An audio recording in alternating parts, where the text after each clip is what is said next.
안녕하십니까. 적전수 드디어 2장 간지론에 시작하겠습니다. 먼저 제1절 청간론, 청간에 대해서 살펴보도록 하겠습니다.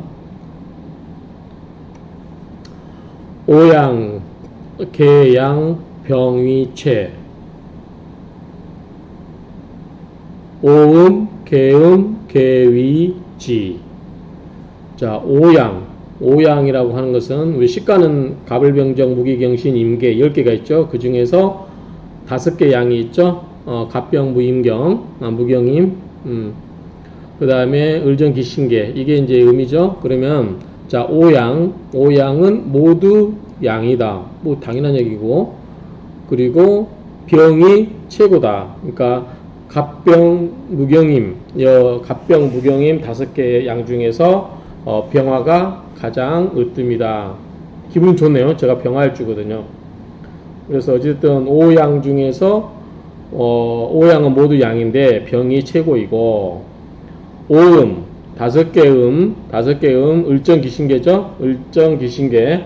자, 을정기신계는 모두 음인데 개가 지극하다. 가장 지극하다. 뭐 이 정도 보면 될 것 같아요. 자, 원주를 살펴보겠습니다.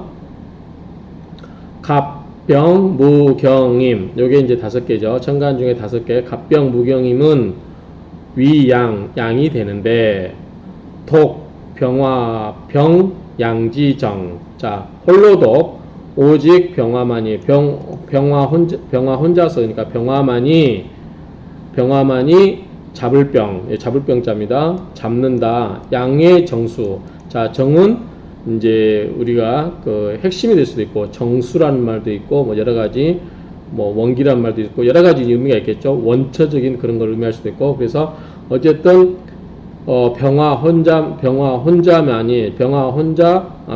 병화만이 양의 정수를 잡고 있다. 이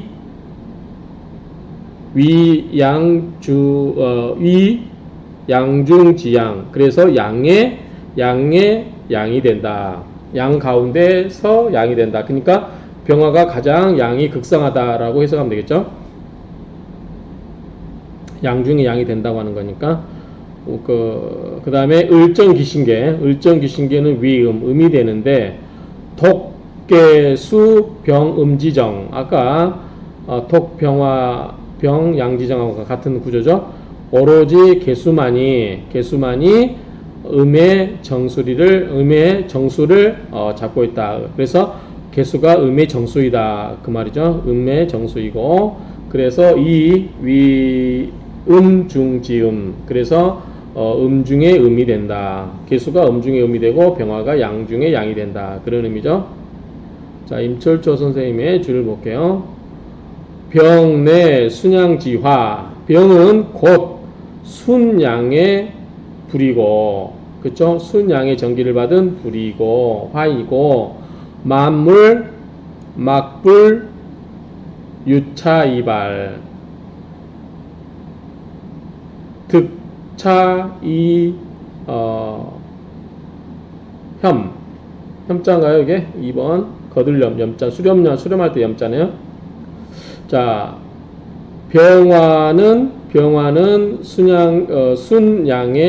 순양의 화이고, 그 다음에 만물은 막불, 뭐뭐 하지 않다. 2개 부정이니까 플러스죠. 이거 잊어버려도 됩니다. 플러스로 해석하고 됩니까? 유차이발, 여기서 발전한다. 여기서 출발한다. 이렇게 해석하면 되겠죠. 그래서 만물에서, 병화는 양중의 불인데, 이 만물은 여기에서 출발한다. 여기서 발현한다. 이런 말이죠. 그래서 우리가 천도인가요? 그 앞에 나온 것에서 건도는 만물자시 이렇게 배웠죠. 만물의 시작하는 점이고, 건도 땅을 의미하는 지를 의미하는 것. 천은 만물자시고, 건도 만물자시, 건도 이제 땅은 만물자생, 이런 말이 있었죠. 앞에서 우리가 배웠던 것 중에.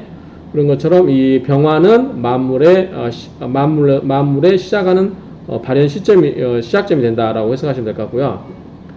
뭐 어떻게 보면 또 태양이 우리 우주를 보더라도, 태양계를 보더라도 태양에서 모든 기운을 받잖아요. 지구 행성, 뭐 수성이니 지구니 금성이니 다 마찬가지죠. 태양에서 받으니까 뭐 그렇게 해석할 수도 있겠죠. 그 다음에 득차이렴. 자, 그래서 이를 얻어서 수렴한다. 이를 얻어서 수렴한다. 그래서 병화의 이제 특성을 설명했고, 개수.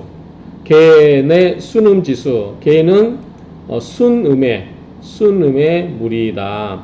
만물, 막불, 유차이생. 여기서 시작된다. 그래서 우리가 이제 우주 탐사선이라든가 이런 거 볼 때 만물이 이제 그 어떤 생명체가 자랄 수 있느냐 없느냐는 뭐가 있어야 된다? 물기가 있어야 된다. 이렇게 이야기하죠. 또 수가, 즉 물이 있어야만 만물이 생겨나는 거죠. 그렇죠? 자, 시작은 화로부터 시작되지만 수에서 생명이 시작이 되는 거죠. 그래서 만물, 막불, 유차이생, 득차이무. 그래서 여기서 본성을 하는 거죠. 무성하다 할 때 무자입니다. 무성할무. 그래서 개수는 순수한 음의 전기이고, 그 만물은 이로 말미암아서 생기고 생장할 수 있고, 그리고 이를 얻어서 무성하게 됩니다. 양극즉 음생. 요거는 태극도설, 제가 동영상 찍어드렸어요. 태극도설 한번 보시면 되고요. 양이 극한 즉 음이 생겨나고, 고 병신화수. 우리가 병신합수 배우죠. 병신합수. 그래서 병과 신금이 합을 해서 수로 바뀌고, 음극즉 양생. 음이 다한즉 양이 생겨난다. 고로 무게합화. 그러죠. 무게합화. 우리가 무토와 개수가 합을 하여 화로 바뀌고 무게합화. 그래서 음양상제. 음양이 서로 가지런하다, 정돈되다, 이런 식으로 생각하면 될 것 같아요. 정돈돼서 서로 가지런 하고 서로 조화가 되니 만물유 생생지묘. 생하고 생하는 그러한 묘함이 있다. 이렇게 해석하시면 될 것 같아요. 여기서 한번 지나가는 길에 한번 볼게요. 우리가 이제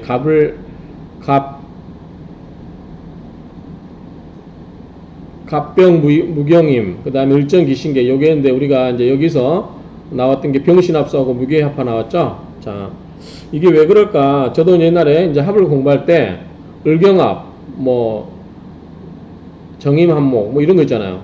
이게 왜 병하고 신금하고 합을 할까? 병하고 기하고 합을 하면 안 되나? 뭐, 갑은 왜 기토하고 합을 할까? 이렇게 이제 제가 궁금을 갖고 있는데, 지금도 마찬가지 궁금증을 갖고 있어요. 여러분들 처음에 쉽게 생각하면 합을 이렇게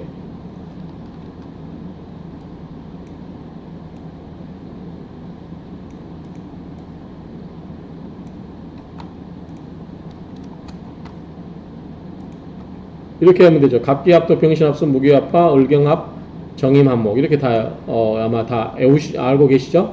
그런데 왜 이 병화는 신금하고 합을 할까? 그게 궁금했던 거죠.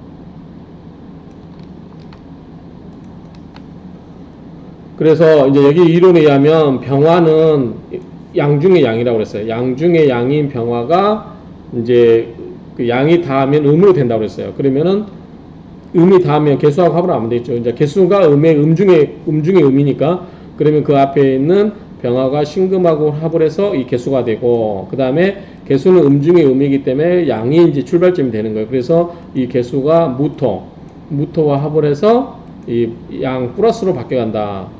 이렇게 생각하면 될 것 같아요. 그래서 양은 그 다음 단계, 음은 바로 전 단계. 이것과 서로 합을 해서 된다. 이렇게 설명하면 어떨까라고 생각하는데, 이것도 뭐 썩 제 개인적인 생각이니까 나중에 한번 우리가 스스로 연구를 더 해봐야 될 것 같아요. 왜 병화는 신금하고만 합을 할까? 자, 무릎부.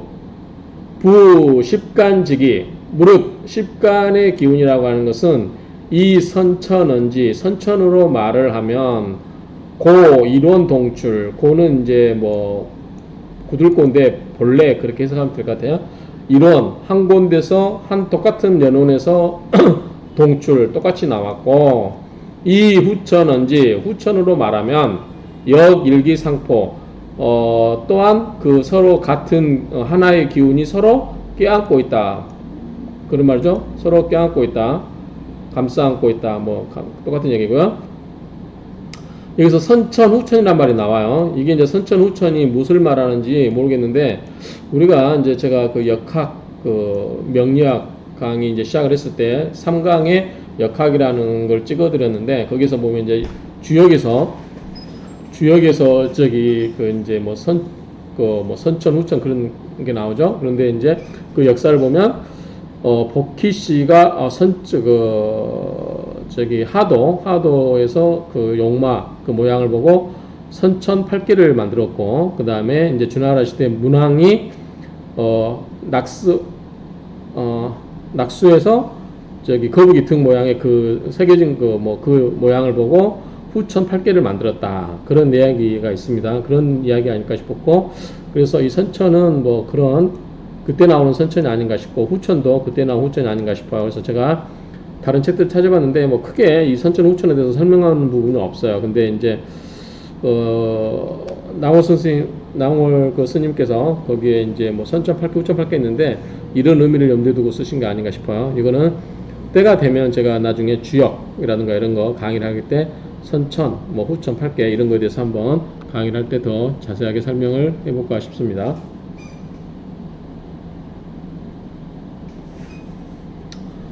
자, 계속하죠.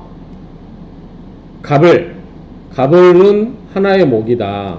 병정은 하나의 화고, 무기는 하나의 토다. 경신은 하나의 금이고, 임계는 하나의 수다. 이건 뭐 별다른 설명이 필요 없겠죠? 갑목을목, 병화정화, 무토기토, 경금신금, 임수계수, 뭐 이건 다 기본 다 알고 가는 이야기들이니까 넘어가겠습니다. 분별 소용, 분별을 한다. 나누어서 한번 분별을 해보는데 어떻게 소용, 그 쓰임에 따라서 분별을 해보면 불과 강양, 음료. 자, 강한 거 양은 강하고 음은 부드러운 것에 지나지 않는다. 양건 음순 이이. 역시 양은 강건하고 그 다음에 음은 유순하다. 똑같은 얘기죠. 그래서 그런 것에 불과하다. 즉 이렇게 이제 오행의 여러 가지 목화 토금수 오행을 하지만 이걸 전체적으로 쓰임의 용도에 보면 플러스 마이너스 양은 강하고 음은 유순하다. 이 정도로 정리할 수 있다. 이런 것에 불과할 뿐이다. 라고 이렇게 설명을 하고 있어요. 그 다음에 요게 좀 해석이 잘 안 되더라고요. 절괴, 도둑절자, 뭐 훔칠절자, 괴상할 괴자잖아요. 그러면 괴상함을 훔친다 이 말이에요. 괴상함을 훔친다. 괴상함을 훔쳐서 이제 명리가들이죠. 명리가들이 작가 위부. 자, 이것도 해석이 좀 애매해요. 명리가들이 노래를 짓고 그거를 뭘로 한다? 원래 이제 이 부자는 조세 부과할 때 그 부자잖아요. 부과한다. 그런 거죠? 맞죠? 부세 부주 이런 건데 이게 노래를 지어서 부과를 한다. 부과로 만든다. 이게 뭔가 싶었는데 여기 보니까 이제 중국어 사전 찾아보니까 작가 위부를 그냥 노래를 짓다. 이 정도로 이제 중국어를 번역하는 그런 파고가 있더라고요. 그래서 그냥 이렇게 하겠습니다. 그냥 노래를 짓다 정도로 하겠습니다. 그래서 이제 다시 해석을 하면 저는 이거를 개상한 이론을 차용하여 또는 훔쳐서 명가들이 노래를 만들어서 부르는데 뭐라고 노래를 만들어서 부르냐? 비의 실론, 그리고 비유로 두 번 썼네요. 비유로 적용하여 비유로 만들어서 이렇게 노래를 불러서 만드는데 이것은 뭐다? 윤리를 저버렸다. 윤리라고 하는 거 우리가 말하는 도덕적 윤리를 의미한 건 아니고 제가 봤을 때는 여기서 명리학자들이 반드시 지켜야 되는 그러한 관법을 위반해서 그냥 개상한 이론을 갖다 끼워붙였다. 이것은 적천수에 지금 앞에서 나왔죠. 뭐 신살이라든가 뭐 이런 거 용신이 중요한 거지. 거기에 무슨 삼기가 어떻고 공기가 어떻고 뭐 나법이 없고 나법이 어떻고 신살이 어떻고 이런 거 쓰지 말라 했잖아요. 그러니까 그런 개상한 이론들을 차용해서 명리가들이 이상하게 이런 것을 이제 명리론을 노래를 지었다고 하는 건데 그냥 이론을 만들어냈다. 이 정도 해석하면 어떨까 싶어요. 그래서 근데 이런 거를 이론을 만드는 자체가 뭐야? 이것은 명리가들이 할 짓을 위반했다. 할 짓을 해야 될 도리를 위반한 것이다. 라고 이제 임철조 선생님은 본 거죠. 이제 뭐 다른 이제 그 명리가 관점에서 보면 당연히 그렇게 할 수도 있는 거죠. 그런데 일단 임철조 선생님 주장에 의하면 그렇게 여러 가지의 이론들을 개상한 이론들을 만들어서 이런 거를 만들어내는 것은 명리가들이 취할 행동이 아니다라는 정도로 파악을 하면 될 것 같아요. 그래서 이제 지경 그대로 해놨는데 이렇게 보시면 될 것 같고 마침내 이 간목이 동량. 자, 우리가 요즘 현대 물상론에서도 많이 이렇게 차용하는 이론이에요. 근데 지금 이거를 이 임철조 선생 이론에 하면 이거는 하면 안 되는 거예요. 자, 볼게요. 간목을 동량이라고 하고 을목을 꽃화, 과실과 꽃나무 또는 과실, 꽃과 과실이라고 하고 병화를 뭐로 이야기해요? 태양으로 만들고 태양이라고 하고 정화를 등촉, 등이나 촛불 이런 걸로 비유를 하고 무토를 작성장, 담장할 때 장자죠. 그러니까 작성장, 그러니까 그 성의 담장우, 성이나 담장으로 만들고 기작전원, 기작은 그냥 우리 전원, 뒷밭, 우리 텃밭 이 정도로 생각하시면 될 것 같고요. 경금은 완철, 아주 강한 철, 완강한 철, 그러니까 강한 철로 만들고 완금이라 하고 신금은 주옥, 구술주자고 구술옥자니까 보석이라고 하고 임이 강하, 임수는 강하라고 하고 큰강이라고 하고 계위우로 계수는 비와 이슬이라고 하고 사학년 서로 이런 것들을 따라가서 보건데 따라가 보면 이미 오래됐단 말이죠. 이렇게 만들어낸 자체가. 그런데 네우자죠. 네우 맞죠? 네우 올해네 그러니까 네우가 불가파 이거를 깨버릴 수가 없어요. 그러니까 네우조차도 우르릉 쾅쾅 치는 그런 네우로도 이것을 깨버릴 수가 없어요. 그만큼 이런 생각들이 이미 오랫동안 고착이 되어 왔다라고 이해를 하시면 될 것 같아요. 용지 논명 명을 논하면서 이걸 또 써요. 이 이론을. 그런데 이것은 성대유야 참으로 큰 잘못이다 라고 하는 거예요. 그래서 이런 것을 사용해서 명을 추론하는 것은 큰 잘못이다 라고 하는 거예요. 자, 다시 한번 정리하면 이거는 우리가 물상론에서도 이야기할 수 있는 것 같아요. 물상론. 요즘 물상론이 대세죠. 그런데 여기 이제 적정수에 보면 이때도 이미 이야기가 있었네요. 자, 간목은 큰 나무, 소나무나 동량이라고 하고 을목은 꽃나무나 과수나무라고 우리가 많이 물상론에서 이야기해요. 그다음 병화는 태양이라고 이야기하고 정화는 등불이나 촛불, 가로등 이런 걸 이야기를 해요. 그리고 무토는 큰 산을 의미하고 기토는 뒤에 텃밭이나 앞에 마당, 텃밭 이 정도, 과수원밭 이 정도 이야기를 하고 경금은 도끼 아니면 원석, 큰 쇳덩어리. 그 다음에 신금은 다듬어진 보석. 그래서 신금은 뭐 병화 밑에 있으면 바짝바짝 빛나죠. 뭐 그런 이야기. 그 다음에 신금은 또 물이 필요가 없지. 이미 재련이 돼버렸으니까. 경금은 원석을 가공해야 되니까 물이 필요하다. 이런 식의 관법들. 그 다음에 임수는 뭐 바다나 큰 호수라고 하고 개수는 우리가 이제 또랑이라고 하죠. 또랑이라고 하고 이제 빗물, 이런 계곡, 또랑물 이런 거를 의미한다라고 보시면 될 것 같아요. 그래서 이러한 모습들이 이미 오래전에 고착이 되어서 이미 번개, 네오라도 이런 것처럼 깨트릴 수가 없다 이거죠. 그런데 이걸 써서 명을 논하는 것은 큰 잘못이다 라고 하는 거예요. 자, 여위 갑이 묵은 사목. 자, 또 뭐라고 하냐면 예컨대 간목은 뿌리가 없는 죽은 나무라고 하거나 을위 육은 활목, 을은 뿌리가 있는 살아있는 나무라고도 한다.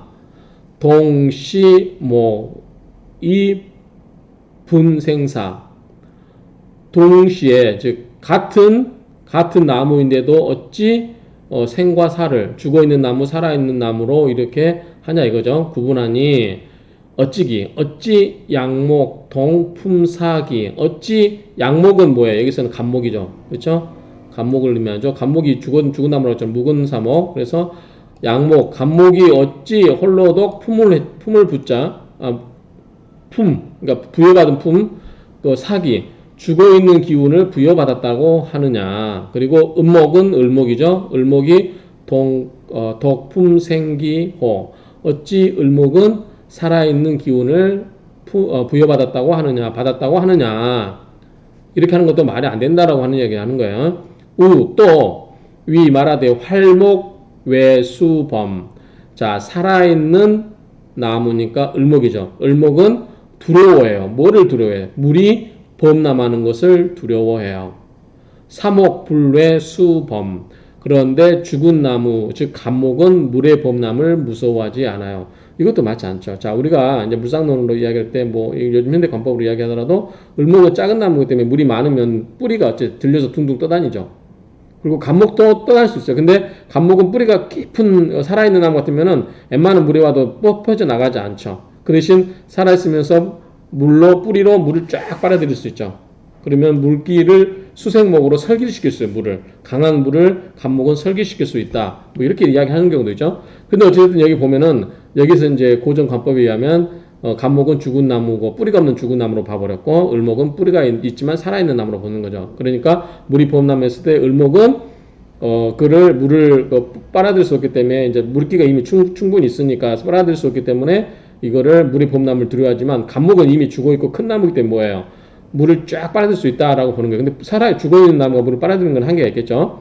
그래서 사목이 죽은 간목은 물의 범람을 두려워하지 않는다. 그리고 어찌 살아있는 나무가 만나냐, 만날 우자죠. 살아있는 나무가 우수차표. 자, 어찌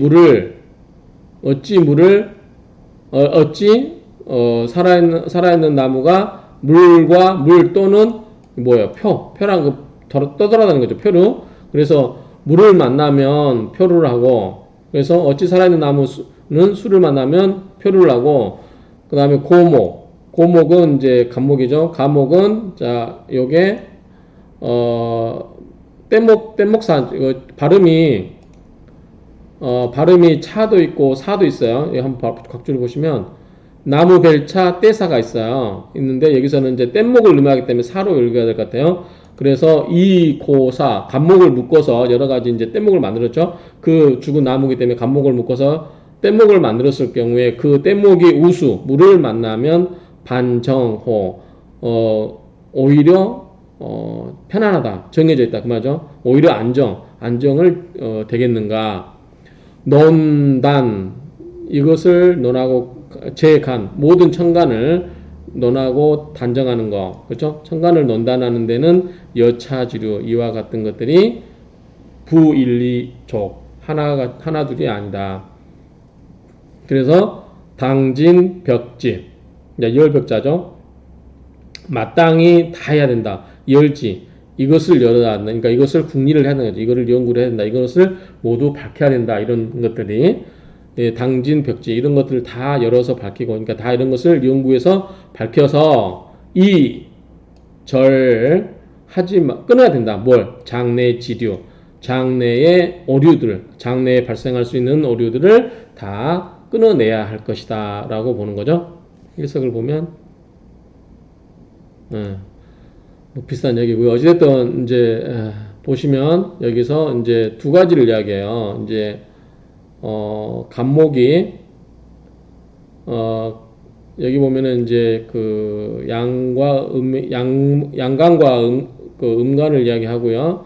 그 다음에 이제 같은 뿌리와 어떤 거 이야기하고, 그 다음에 여기서 이제 기존에 이야기했던 간목이 동량이라든가 을목이 꽃과 과일이라고 하거나 과수나무라고 하거나 병이 태양이고 정화가 등불이나 촛불, 무토가 성담장이라고 하거나 기토가 전원이라고 하고, 경금은 완강한 철이라고 하고, 신금은 보석이라고 하고, 임수는 큰 강이나 하천을 이야기하고, 개수는 빗물이나 이슬을 말한다고 하는 그 자체가 이미 오래 굳어진 말 안 되는 이론이라고 하는 거예요. 오류라고 보고 있는 거예요. 그래서 이것을 깨부셔야 된다라고 하는 거고, 또 여기서 또 예를 든 게 간목은 죽어 있는 나무다. 죽어있는 나무, 뿌리 없는 죽어있는 나무고 을목은 살아있는 뿌리 있는 나무다. 그런데 물을 만났을 때 을목은 두려워하는 거죠. 둥둥 본인이 떠다니기 때문에 떠다닐 때 두려워하는 건데 간목은 이제 떼목이기 때문에 하나만 간목이 있으면 마른 그러니까 뿌리가 없게 이미 말라 비틀어진 나무긴 하지만 떼목이 있으면 물을 빨아들일 수 있게 있다고 해서 두려워하지 않는다라고 하는데 이것도 말이 안 되는 것 같아요. 그렇죠? 떼목이 아무리 커도 물 범람하는 거 물길 다 빨아들일 수 있어요. 나무가 건조해도 그 물을 빨아들이는 한계가 있죠. 오히려 살아있는 나무는 뿌리로 물을 쭉 빨아들여 가지고 나무로 보내고 뭐 이렇게 할 수가 있죠. 그런데 그냥 이 껍질이 말라있다고 해서 그 물이 빨아들인다라고 하는 거는 제가 봤을 때는 약간 이 자연 이치하고 맞지 않는 것 같아요. 자연 관법하고. 어쨌든 이런 것들은 잘못된 이론들이 한두 가지가 아니다 이거죠. 그래서 이러한 것을 이런 첨가를 논할 때 이러한 것을 논할 때 이러한 이 잘못된 오류들이 한두 개가 아니니까 이것을 우리가 끝까지 연구해서 밝혀서 앞으로 장래에 이런 잘못된 오류들을 끊어내야 될 것이다 라고 임철수 선생님이 각줄에 다 다는 거죠. 자, 한번 마지막 읽고 넘어가겠습니다. 자, 오양은 오양, 개양, 병이체, 오음, 개음, 개이지. 자,